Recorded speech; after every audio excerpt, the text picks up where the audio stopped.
Assalamu alaikum. This is Dr. Amara Khan, Chairperson, Department of English.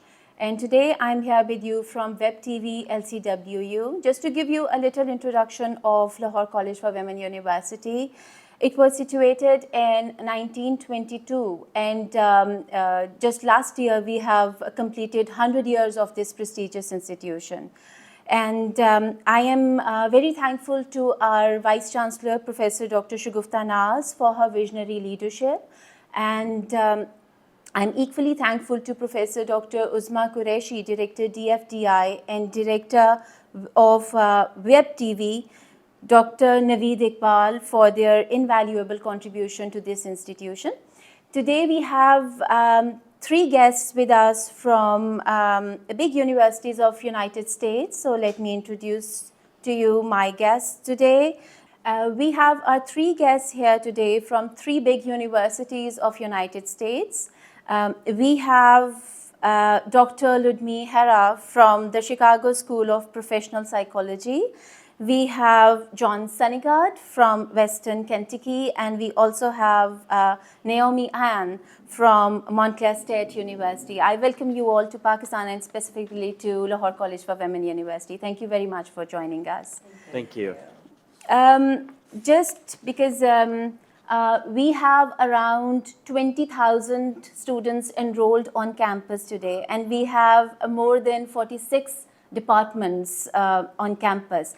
So just keeping that in mind, obviously we have similar number of queries also regarding the funding and the scholarship that can be available for the students as well as for the faculty. So if I just take a liberty to request you that if Naomi, if we can start from you, if you could kindly guide us that what kind of scholarships or funding can we expect for the faculty and the students of Lahore College for Women University from your university, please? Sure. For our students coming to Montclair State University, unfortunately we don't have any scholarships on the graduate level. However, there are a few assistantships that students can apply for. However, it is best to self-fund. With that being said, our tuition rates is one of the lowest for the New Jersey, New York area where we're located. So a lot of students will find our tuition very affordable for the location of our school. All right, great. I think I was also looking for the website, and it stated that you have some specific, you have a focus of this international, engaging international, hiring international, I think, faculty and also the students somehow. Sure. So what is your focus when you are looking for these kind of job specifications? To be completely frank, I work with specifically students, so I'm not really sure on the faculty side, but we did get a new university president in the I think 2 years ago, and his focus is increasing the international student population on campus. And that's why we've traveled a lot more places this year and last year to meet with more prospective students. So we're looking for students that are interested in coming to New Jersey to study their master's in computer science, data science, as well as some of the social sciences like psychology and counseling and other programs as well. And now my next question is to John. So John, what kind of expectations can a women university from Pakistan can think in terms of what are the prospects that they can, your university can offer to our the students, specifically the women students? Sure. Well, Dr. Khan, first let me thank you for welcoming us here, and also congratulations on 100 years of celebrating women and enabling women to receive educations so that they can improve the lives of themselves and their families. I think that's really remarkable. Thank you. Western Kentucky University, we're 60% female. Wow. We're also something that one of the reasons that I'm quite interested in being in Pakistan, 17% of our population was born outside the United States. We have a very large refugee population here. And I know Pakistan is also wrestling with a large refugee population on the one hand, wanting to be welcoming, but on the other hand, trying to maintain, your own strengths and national identity. We have those same issues in the United States and at Western Kentucky. So I'm hoping to learn a little bit, from my being here. But then also, that's an area of commonality, I think, that we have.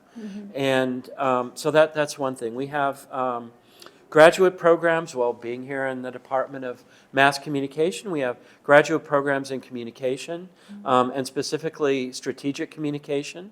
We also have graduate programs in economics, in public health, in healthcare administration, in chemistry, biology, the main sciences.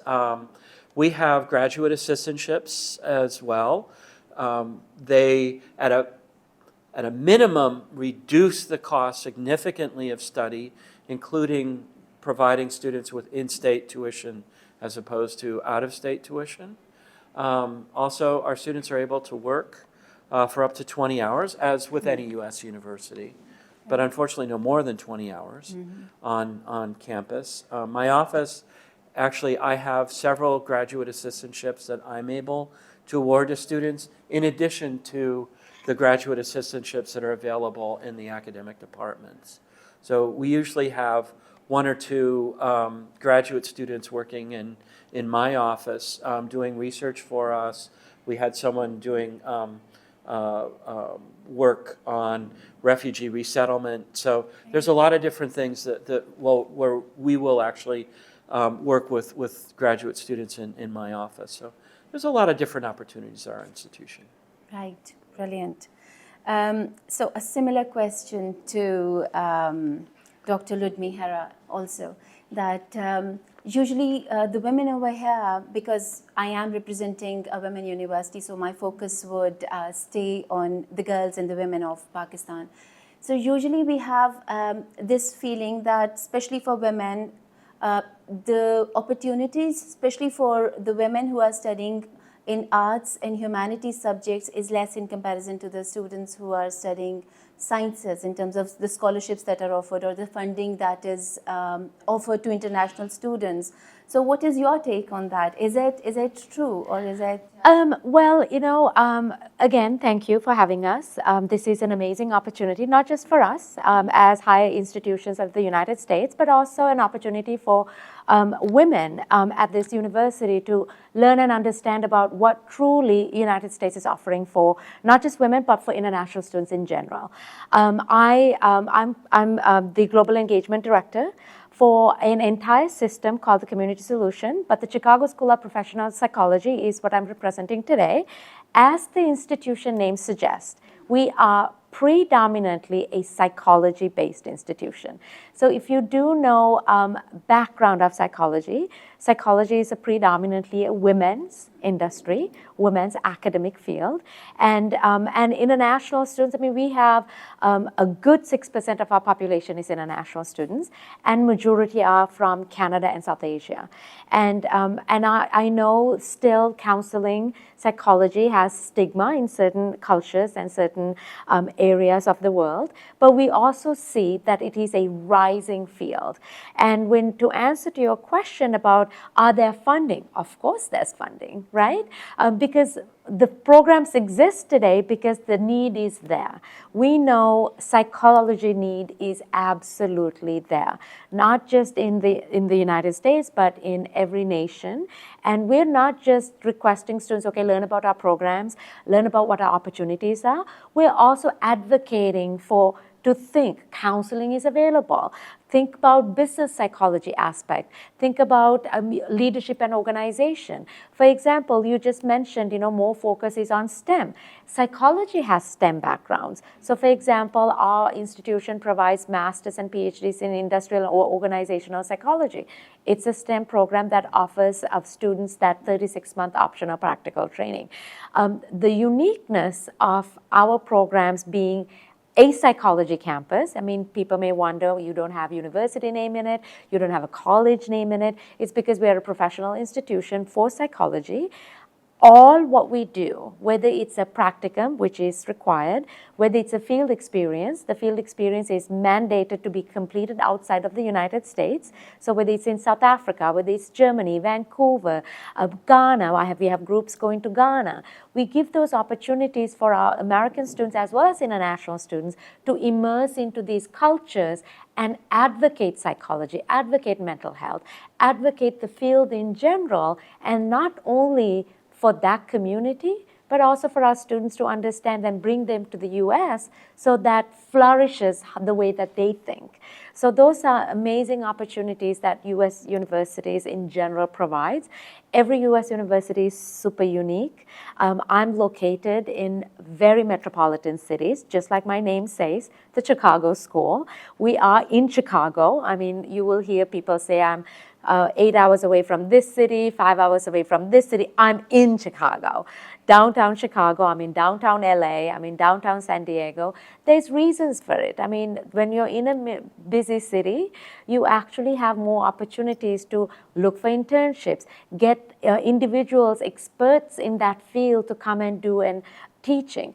Also, for answer one of the other questions is, what are the opportunities for faculty? I'm also overseeing faculty exchanges, J program.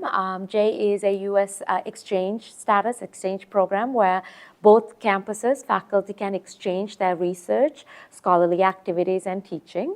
And we give funding. So for example, if a faculty from here wants to do research or studying, we give funding for that faculty to come to the United States. So there's amazing opportunities available, and this will be amazing for the university. All right, brilliant. Thank you very much. So if, let's say that some faculty wants to do some collaborative research project with you, how can they reach out to you? Through me. And also, when I know one of the questions you asked is, what is your institution's responsibility for the global education? If you do go into any of our websites, you will see global education is a #1 requirement for all of our students. So that's why we require students to go outside of the US, get that experience and bring that in. It's a mandatory requirement. So with that, we have faculty exchange grants. We have faculty research grants, and those are money available for our faculty or my department to help to get to know faculty. So when you have a faculty member, connect with me, and then I bridge that gap, and then I connect with the faculty from the Chicago School. And we are actually, it's a great timing. This is the time we are reviewing for the grants and the applications to invite faculty over, so we can discuss more. All right. I would like to ask John one very, it may sound a very naive and a very simple question to you, but for this part of the world, this is one of the early problems that the applicant faces, that they know where we have brilliant researchers here, we have brilliant people who have excellent research projects in their head. But when it comes to application, they get stuck somehow. It's kind of a, they are not clear if their application would be accepted, or is it up to the mark as the other international or the local people would be applying for the same project. So is there any facility from the university that gives assistance to the students at this stage to look for their application and to guide them? You know, that's a really interesting question. So we define ourselves as an applied research university. So we have several doctoral degrees, so we're a doctoral university. Yeah. But really, we're an applied research university. And we build that up primarily at the undergraduate level. So at our school, students their sophomore year can start having research experience with faculty. And that is a really good place for it to start to develop.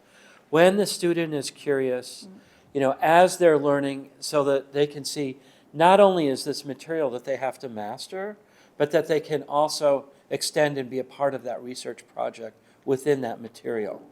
And so that's a really good time for that process to begin. And I think that the structure of a lot of universities is so dominated by doctoral level research and thinking at that very high level that people feel eliminated too early. And I think that's kind of what you're talking about, that they don't see, oh, well, I haven't figured out where I need to be an Einstein yet, and so I don't quite know how to get there.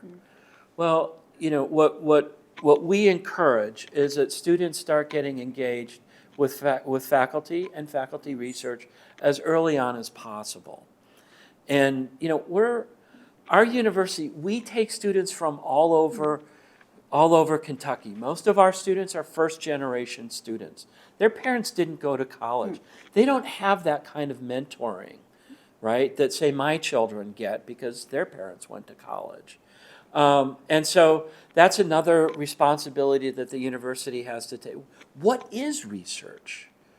And so, again, that's something I think that really needs to be nurtured at the undergraduate level and then at the master's level, and done in a way that is not intimidating. And I think this is an area, because all universities, they have, are you focused more on research, or are you focused more on teaching?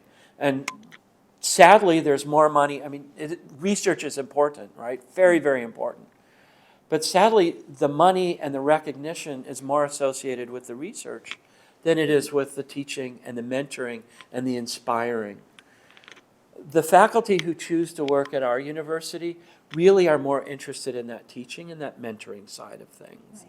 And I think that's also something that needs to be stressed with faculty and with researchers, right? As the Associate Provost for Global Learning, I'm responsible for helping our faculty, our deans, our university, our students internationalize their curriculum. Think about how their little tiny bit of Kentucky fits into the rest of the world. And that is a very fruitful area, frankly, because one can, from the domestic perspective, one can then start asking questions, just like you did. Well, what's it like outside of Pakistan? What's it like in the United States? So that you're stretching students, that then initiates that research process. So I would encourage, certainly that's an area that we focus on, but I would also encourage your students and your faculty to be thinking about how they can inspire asking some of those questions, because that's how we get research. Right. Thank you. That makes me think of another question that is perhaps interrelated, that when a faculty or a student or a researcher from here especially is applying or aspiring to apply for a PhD degree, so their idea is that first they have to look for a supervisor who would have a similar research interest, and then you can approach them and see if that person would be interested in taking you as a supervisee. But what happens is that, for me, that would happen if you have narrowed down your research on the universities, that you are familiar with the universities, at least 2 or 3, that where do you want to pursue your degree of PhD. But for most of the students, they are only familiar with their own research area or their own subject. So when they would search, they would probably search for that. They get stuck in finding that where to go, which university is appropriate for this subject. So I was just thinking, is there any database kind of a thing where a student from outside of United States would be able to find that if this is my specialization, can I find similar professors of similar specialization? Is there something that can help them out with that? I don't know, and that doesn't mean there isn't. Yeah. I would, frankly, on that, because I would really encourage students to be looking at, not necessarily going to, because that's expensive, Yes. but looking at professional conferences and some of the different things that, because that's where you see synergies between different kinds of research. Yeah. And then they can see who's presenting, and then they can drill down from there. You know, and that also then opens up maybe a couple of other options, because students are often going to direct themselves to, frankly, a very few universities around the planet. And there are a lot. Yes. And there's a lot of really interesting things that are being done. But because we tend to narrow things down, so I would encourage, you know, students to look a little bit more broadly. Right. You know, and again, looking not just at what the university offers, but what's happening in that field, or maybe in a direction that field might be going, because quite frankly, so much of what we study now is obsolete in 5 years. Yes, true. Yeah. Thank you very much. I would like to seek your opinion on, there's one student, this is study abroad fairs, which is perhaps very popular amongst universities. So how can a student away miles, thousands of miles away from that university, how can a student from here benefit from that student fair? We have fairs every semester, and so students can look at the different options in terms of what countries are available for study abroad. But you know, it's another opportunity for students to experience another country and their education system and the way of life for a semester or for an entire year. The year is more for undergraduate students, but for master's level students, we do have a lot of programs where there's maybe like a 2-week exchange at the end of a class that requires them to go abroad for 2 weeks to complete the course itself. So we do try to provide students on the master's level an opportunity like that, at least, so that they can still go outside of the US to experience something related to their specific area of study. All right. And how about if a student has completed one degree in one specialized subject, but because as things are, with the advancement of age, many students are also interested in studying more of other disciplines. So how about that interdisciplinary thing? Like, for example, if a student has studied, let's say, purely an arts and humanities subject, let's say English literature, but now she or he wants to study something of, she wants to do her research in fine arts, or maybe environmental sciences, or maybe some other background. So how would the university help in defining that title that would come as the final degree? Because that also stays a concern if the student would then, you know, leave behind that whatever he has or she has studied, and is she going to go directly into some altogether another field, or would there be a combined kind of a title that the university would facilitate the student? Sure.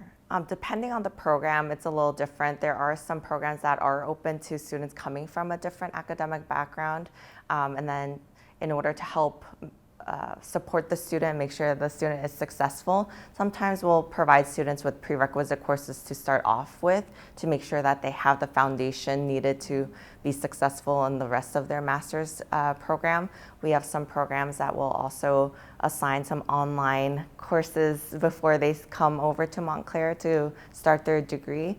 And then throughout their experience at Montclair, the academic advisor is there to assist students if they need to, you know, if they start off with a program but they're not really sure in terms of narrowing down maybe a specialization or concentration, the academic advisors are there to assist students to navigate that process. And I also like to add to that statement is we see a lot of students completely come and ask, I'm English, I want to be a clinical psychologist. I'm English, I want to do business psychology. Will I get accepted? I think there is a notion, especially in, I would say, South Asian cultures and countries and African countries, where you have to follow the same field. You need to do English, English, English, and you become, a consultant or a professor, right? But that is not the case in the United States. And I'll show you a good example. My undergraduate is in speech communications. My master's is in public policy. And my PhD is in higher education. So 3 different things, but I have 23 years of experience in higher education. So that's just an example. So to answer to your question, America is that place that allows students to be whoever they want to be. They may have to take some prerequisites. Prerequisites, what we mean is if they're coming to clinical psychology or if they're planning to go to like automotive, the other spectrum, right? They may need to do significant amount of classes depending on that academic program. Now, for example, if somebody wants to do a master's in clinical psychology, we ask, do you have statistics class completed in your undergrad level? And in most cases, students have completed a statistics class, whether it's a business statistics or a STEM-related statistics or arts and humanities-related statistics, right? But we do give that opportunity for students. We don't want to limit the students. Now, I always tell students, just do a basic Google search. We love Google, right? To say, find me a job in the US in, let's say, director for international, right? Or something. Other job description will never say we're looking for somebody with a specific degree. They will give you a varieties of academic fields because that job don't want to limit a person, like a massive person, experienced person, from preventing from applying because they're just asking for a specific academic program, right? So that's a key indication to kind of say, students, if you want to change your field in master's level, tell us what made you change it. Show us. Your English is great. Now you're going into major X. Show us where that change is happening. And keep in mind, that change, the student will have to explain to the US visa officer as well, right? So if they cannot understand that shift, they can say, well, my senior student is doing it and they're doing pretty well, right? Or my senior friend is doing it. Oh, I see that's the trend going on, right?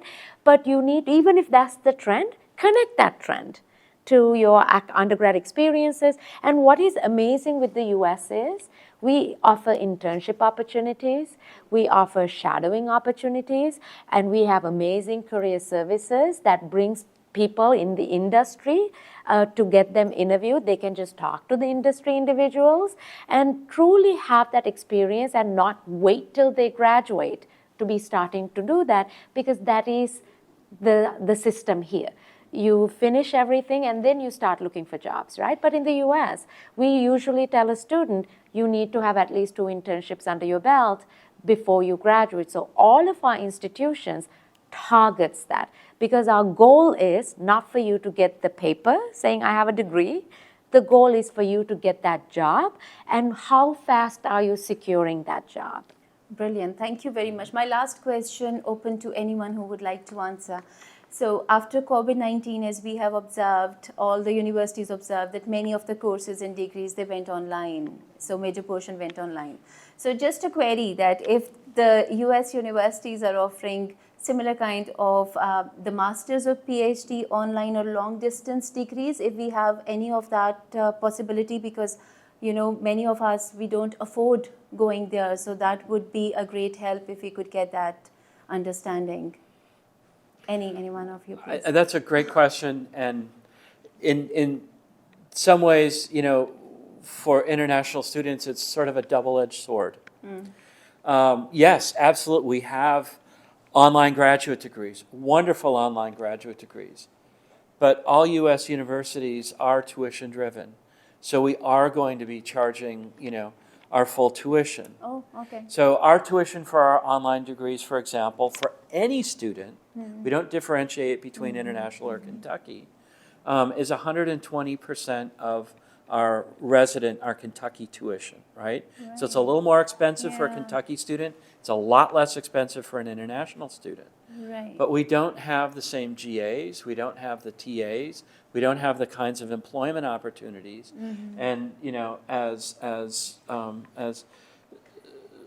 Dr. Harwa was mentioning, OPT, in order to qualify for OPT, you need to physically complete the last year of your degree at a U.S. university in the United States. And so, which is a very, very attractive opportunity for students. So that's why I'm saying it's kind of yes, it's accessible, and Yes. it'll be less expensive than traveling to the United States, but it doesn't have all of the benefits Yes. that one would have of traveling. But so a student needs to balance that out. What is best for you? And for me to also to add to John is our university, at the Chicago School of Professional Psychology, we have 3 ways of a student can get that education. Tuition and fees are the same, and you get scholarships on top of it. So we have in-person, where an international student can come, live, and get the OPT, get the CPT, curricular practical training, internships. We also have something called the residency program, which is you visit America for 1 week, twice a year.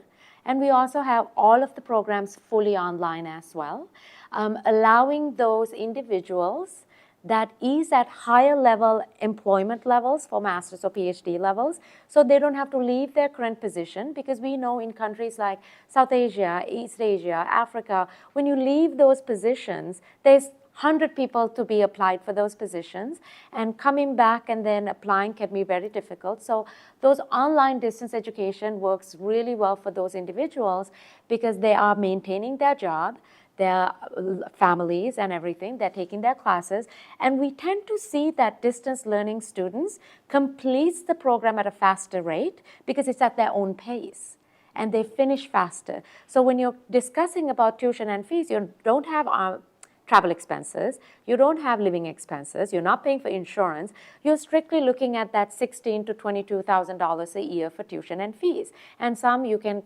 get scholarships on top of it, and you can finish faster. So instead of taking 9 credits as a graduate level for full time, you can actually take 4 classes and be done in a year versus 2 years or a year and a half. So there's always pros and cons for both, and distance education is created for those individuals who are busy, who are employed in significant positions, or they need to maintain that employment. And that's why in Chicago School of Professional Psychology, remember how I mentioned that everybody needs to go outside to get that global experience? They can actually take that, those programs are customized to fit 2 weeks, because it's 2 weeks of off that they can take from work.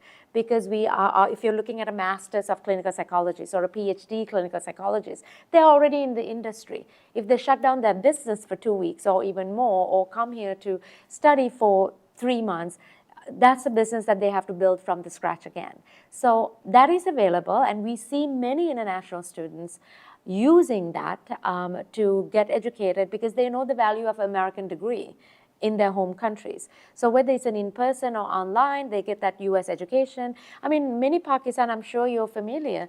Out of my friends I mentioned, 51, over 60% return to Pakistan.